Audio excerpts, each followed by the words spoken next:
Welcome to Global Bible Study, brought to you by World Christianity from Brazil Adventist University. Today, we'll be talking about a step in faith in making friends for Jesus.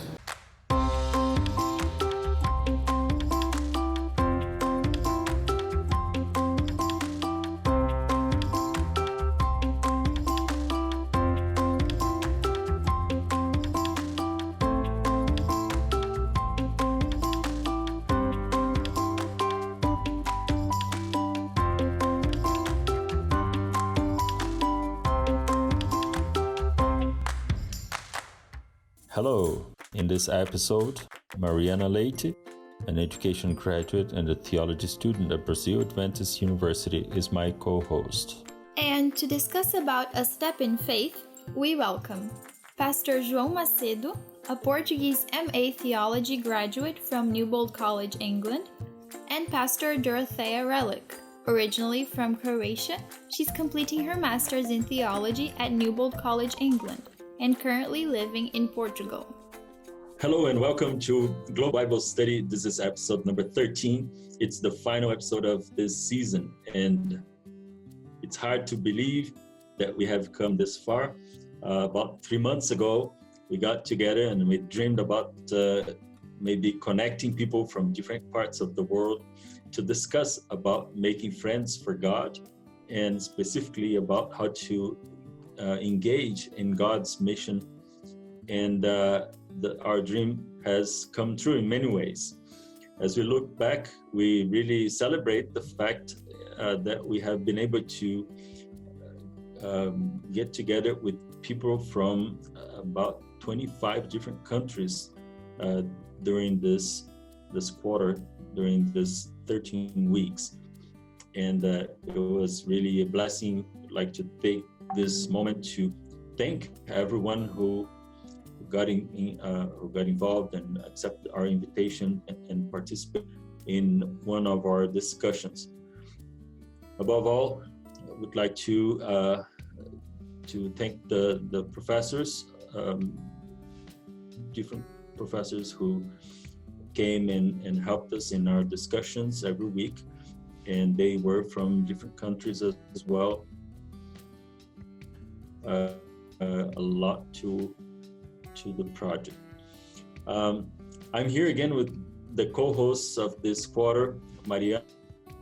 I'd like to thank you for also accepting this challenge and taking time to every week being involved in this project.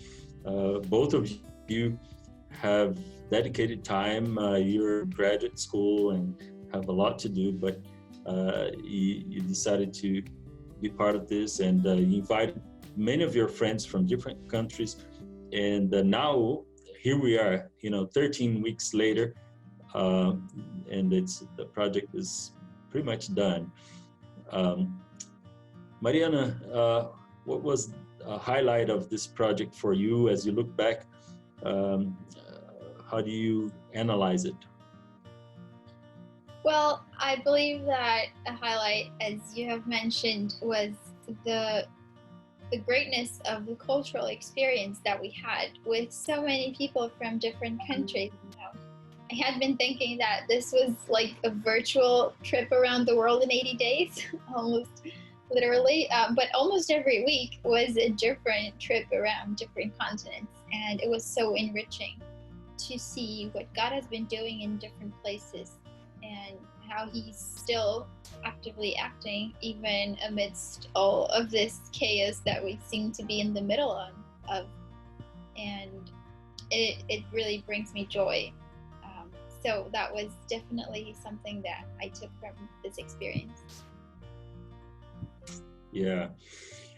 And, in the beginning of the year, when we began talking about this, it was the beginning of the pandemic, and we were like, okay, so what is it going to happen this year, and how can we connect with our friends?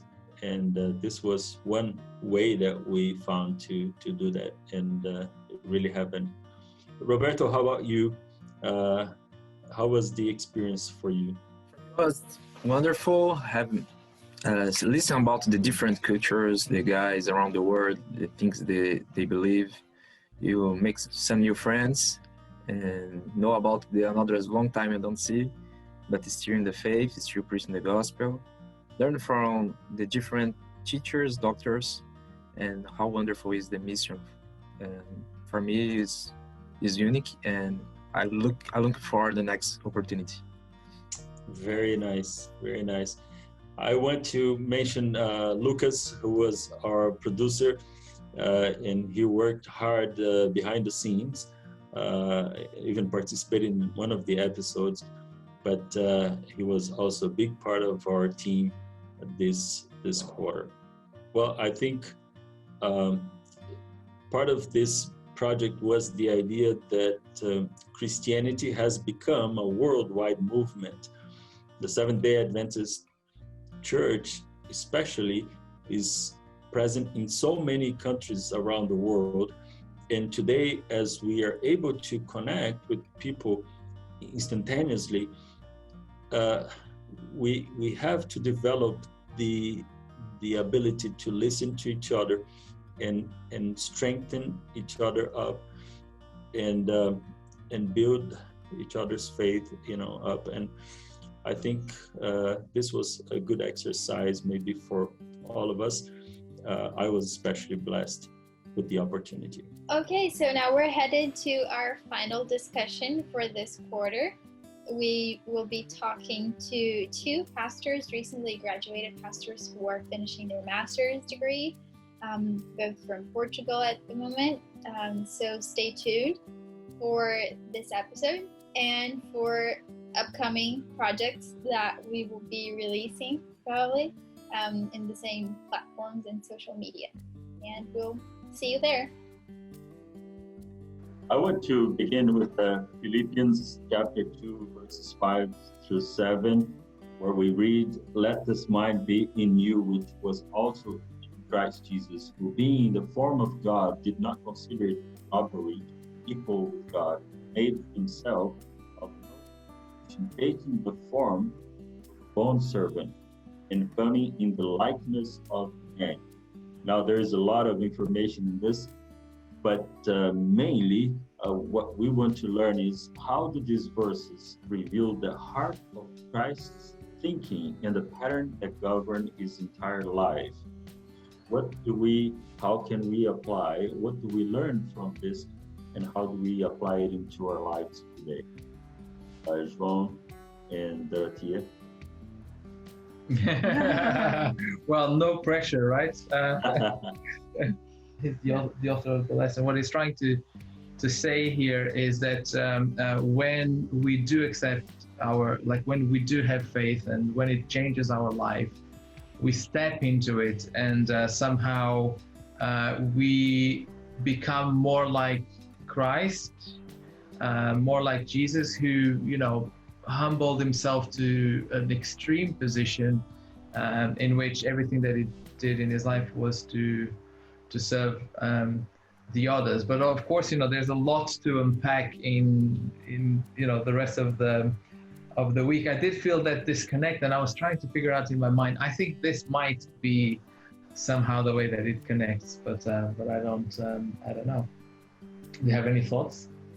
No, this verse is kind of significant to me because we had a very interesting task in school. I think we were both studying theology, so in one of my theology classes, we had a translation task, and one of the texts we had to translate from Greek was this one. But the twist on this task was that this is actually poetry, where this verse is coming from. And our teacher was trying to make us think about how Bible worked originally and how we can translate the way it works into today's world. So we had to translate this into a poem, in what we today understand as a poem.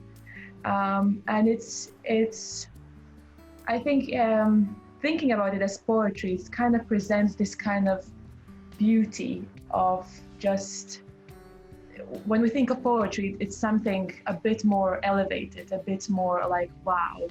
And seeing this text in poetry is kind of like someone who is equal to God, like wow, becoming all the way down, the opposite, becoming a human. It's contrasting it even more. What great a difference and what great step in faith or step of transformation this was for Jesus, and how the author of this text just wanted to portray it as something special, something unique. And I think actually there is a lot of mysterium, the word we'll use in theology about this, right? We can't understand fully what this all meant for take this step in faith, as you mentioned, and become as one of us. I think the study guide will try to highlight that the essence of Jesus' thinking was self-sacrificial love. And maybe here we have actually something that's extremely meaningful, especially in the days we live where, I mean, human nature will not go that direction naturally, probably. We probably think more of our own interests, and this is how the careers and most of our lives are geared, unless there is something that will shape our mindset in a different way. And when we look at Jesus, we see exactly that. Somebody who loved us so much to, as you mentioned, João, to an extreme, and that extreme be called or identified as this self-sacrificial, something that, but it could be maybe a goal in our spiritual lives. And then we have to think how this would play out in our needs and our relationships. But I do have an issue with that because so this is the thing for me. Is it a goal or is it an ideal? And for me, the difference between the two is a goal is something that you can reach, right? An ideal is probably only ever going to live in the world of ideas. So is this a goal? Meaning, is this something that we as Christians should or needs to emulate? Or is this an ideal that taps into precisely, I mean, the beauty of Jesus's ministry in a way is the fact that it's so difficult for us to do what Jesus has done. And yet we need to try to as an ideal that we can never reach. When he read this text about talents, what is something that is, in terms of serving, does it have to be depriving of your identity in terms of sacrifice, or does it have to be fulfilling in your identity? Yeah. And I think it's a different type of sacrifice. You don't need to sacrifice what you don't have. You can offer what you have and be in the attitude of humbleness. I think it's just a different idea of sacrifice that we're talking about here. Yeah, exactly. So I think it depends on how we define things and the framework that we are using to imagine what's happening here. The way I reconcile it is just by saying, yes, of course, I will never be able to offer the type of sacrificial love that Jesus offered. But still, it's an ideal. It's there for me to look up and have as a frame of reference for what I do. And I understand when you're saying not that you have to impose some type of show, right? Thing for people, and once if they don't abide to that kind of mentality or action type or whatever, then they are not doing what they. That's where things get really messed up. It's when we just come up with this very artificial, very humanistic, maybe, or whatever, understanding for. But I do see, for example, that we can we can get to that type of expression, that type of commitment, maybe in our human world, we could look to the examples that parents often, where they express their love for children. For example, not in general, but I think that's probably the closest that we can find, the way they will just pour out so much love into their children and their families, and that's not because of some obligation, external obligation, but just out of their real interest and love for them. Maybe that's helpful for us. Marianna, what do you think of this discussion? I love how you guys have developed the idea. I like to think about, of course, the self-sacrificial love of Jesus as both sort of these ideals, starting point and end goal. And we're somewhere in the middle. And of course, we're not like him. We cannot, go from divine to human. Any kind of self-sacrifice that would be so far off and, never be compared to what he does.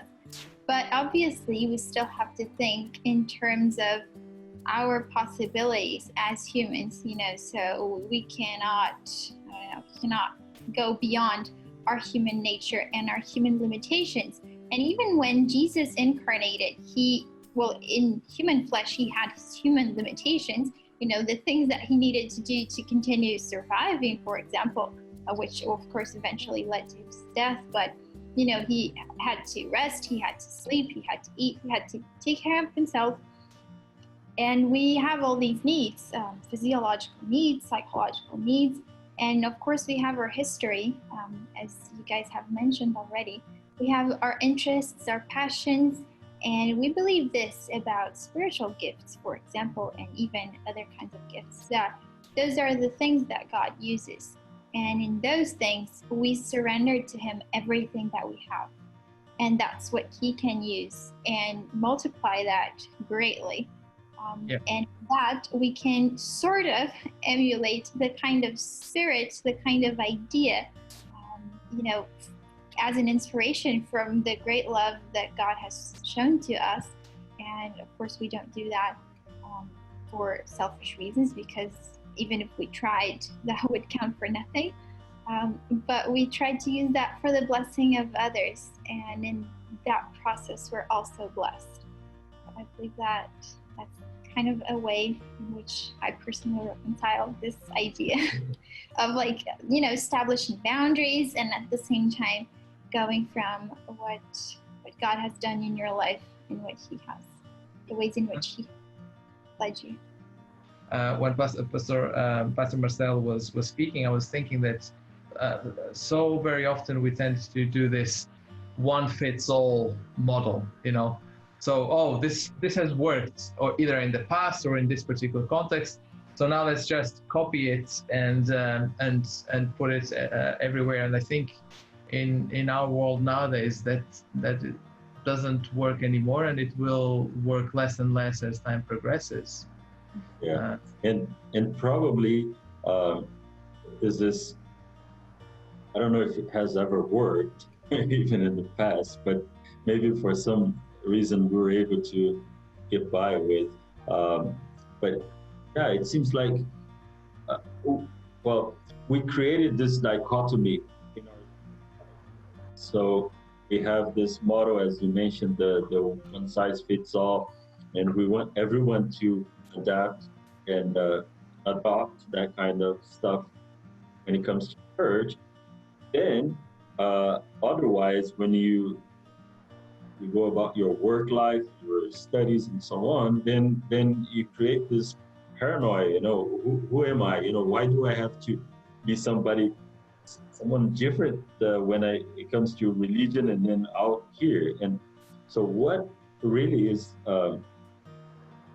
important, or how should our Christian faith be? Because, and in a way that our identity is all surrendered to God. maybe the study guide mentions some examples. Peter, Andrew, and then later Matthew. And I think it connects really well with what you guys are saying. I think it's really interesting, both in Peter and Paul, but what you guys mentioned previously about, for example, the example of parents and their self-sacrificial love. I think both Peter and Paul and others as well had to come to a point in their life where they also had to understand that this self-sacrificial love is also not very much about themselves. I think we sometimes take this concept as some kind of a character building thing. Oh, we need to be more self-sacrificial, or like Peter was saying, I will do anything for you, Jesus. And then the soldiers come and he runs away because he's afraid for himself. But this is not a character building thing. This is not for us to become better Christians. Self-sacrificial love is for others. And I think when we understand that, it becomes much more messy. It becomes much more non-one-size-fits-all. We will make much more mistakes if we want to help others in where they are. And I think that's what I understand as self-sacrifice. I will probably mess up more than become more of a perfect Christian in self-sacrifice. And I think that's a challenging thing to understand. And I think that's what parents also, I don't know any parent who got their children and said, oh, I know everything that I'll have to do now. Most of the parents are saying, I'm just going along and trying to do my best. And, all of the children have issues with their parents, but a lot of children love their parents even though they made mistakes. But it's just about the child, not about the parent becoming a better person when having children. So, I was thinking about that when you mentioned. Yes, absolutely. It's beautiful that, even though we understand that we cannot make a cookie cut out of evangelism, by understanding the biblical model of discipleship, we can get so much and understand how this is a highly personal thing that Jesus has started and that his disciples have tried to duplicate and that we still try to understand and do in our lives. But it's ultimately related to what Jesus has taught us and the way he has related to us. And he dealt with people in very individual ways. And that's just the same way in which we should go about in interacting with them and sharing love, not for our sake, as you mentioned, but for the sake of them, and even not because it comes from ourselves, but because it comes from God and it was given to us first. So thank you so much. Actually, our time is over, so we need to end. But thank you so much for participating, and we loved having you here. And you guys who are listening to us, also thank you for joining. And we will say at the end, Happy Sabbath in different languages. Now we're learning Portuguese and Croatian. Do you guys know how to say Happy Sabbath? Feliz Sábado. Božji blagoslov. Okay, that was nice. Thank you so much. Thank you. Thank you.